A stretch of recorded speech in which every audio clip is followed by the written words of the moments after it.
Listen to part of a lecture in a business management class. Today, we're going to discuss two contrasting approaches in product design and business strategy: planned obsolescence and sustainable design.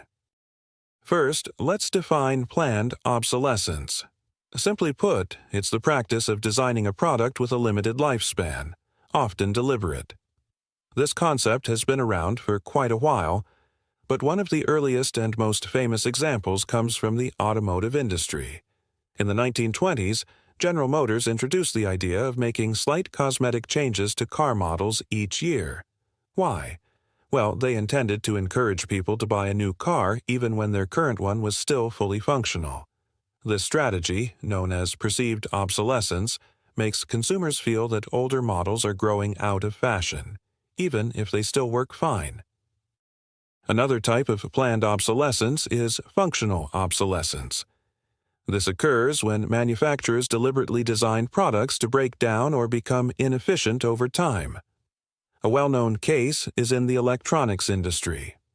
Have you ever heard about older smartphones slowing down after a few years?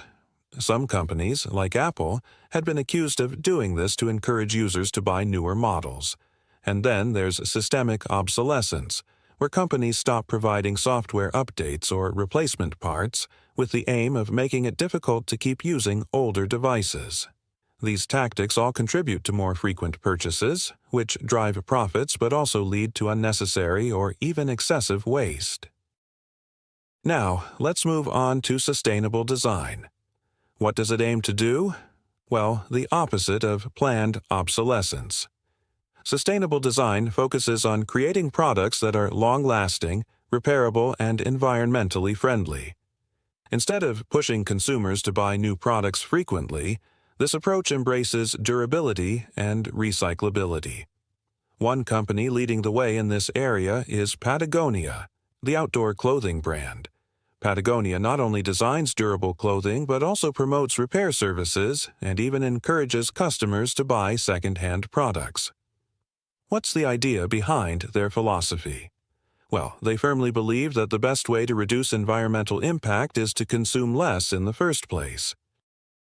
Another example is the Fairphone, a smartphone designed with modular components.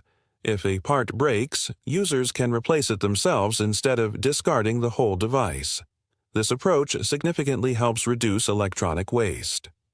And in the home appliance industry, companies like Miele focus on manufacturing washing machines and refrigerators that last much longer than the industry average. Their products are more expensive up front, but they save consumers money in the long run because they don't need to be replaced as often. So, why are we seeing this shift from planned obsolescence to sustainable design?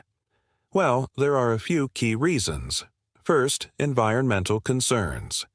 Electronic waste is a major issue, with millions of tons of discarded devices ending up in landfills each year. Consumers are becoming more aware of these issues and are demanding more responsible business practices. Second, government regulations. Some countries, particularly in the European Union, have already implemented right-to-repair laws, requiring companies to provide spare parts and repair manuals so consumers can fix their products instead of throwing them away. This is pushing businesses to rethink how they design their products. And finally, companies' awareness. Many brands now see that a strong environmental reputation can attract loyal customers. For example, Adidas has released shoes that incorporate recycled ocean plastic, and IKEA is working towards making all of its products from renewable or recycled materials.